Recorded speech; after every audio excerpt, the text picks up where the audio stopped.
నేను ప్రెస్ చేస్తా ఉంటే కొద్దిగా మొత్తం లోపలికి ఒకసారి చూద్దాము ఎలా ఉందో. వావ్! సూపర్. బాగా వచ్చిందండి. ఇది కూడా అదే వేలో చేద్దాం.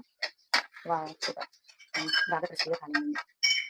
ఇలాగే రిమైనింగ్ బ్రెడ్ పీసెస్ కూడా స్టఫ్ చేసేసి పైన రాసేసి మనం ప్రిపేర్ చేసుకున్న స్టఫ్ అందులో వేసేసి పైన కొద్దిగా చీజ్ వేసేసి ఇట్లా ఆయిల్ అయితే ఆయిల్, నెయ్యి అయితే ఘీ, బటర్ అయితే బటర్ వేసుకొని ఇట్లా క్రిస్పీనెస్ వచ్చేటట్టు కాల్చుకొని తినడమేనండి. సరేనండి. తినేటప్పుడు చూపిస్తాను మళ్ళీ. నేను రిమైనింగ్ కూడా చేయాలి కదా! బాయ్. బ్రెడ్ శాండ్‌విచెస్ రెడీ అయితే అయిపోయాయండి. ఇప్పుడు మనం వీటిని కట్ చేసి చూద్దాం ఎలా ఉందో. చూడండి శాండ్‌విచెస్ కొన్ని బ్రౌన్ షేడ్‌గా ఏంటంటే క్రిస్పీగా తినేవన్నమాట. ఇదంతా బేబీ పీస్ అనమాట. ఇది కట్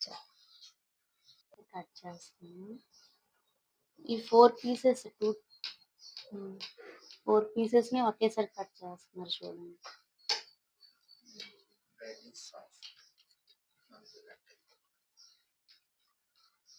హ్మ్. ఇప్పుడు మనం ఏ శాండ్‌విచ్‌కి ఆ శాండ్‌విచ్ సెపరేట్‌గా చేద్దాం. చూడండి. ఇది 4 లేయర్ శాండ్‌విచ్ నాట్ 2 లేయర్స్ చూడండి. హ్మ్. ఆ!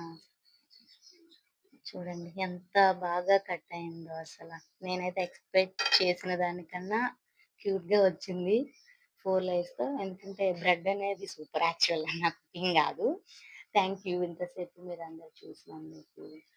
నేను యూట్యూబ్‌కి సరేనండి. బా వచ్చింది. మీరు కూడా ట్రై చేయండి. ఇంకేదైనా వేస్ మీకు తెలిస్తే మీరు నాకు మీ రిమైనింగ్ ప్రాసెస్ కూడా చూపించండి.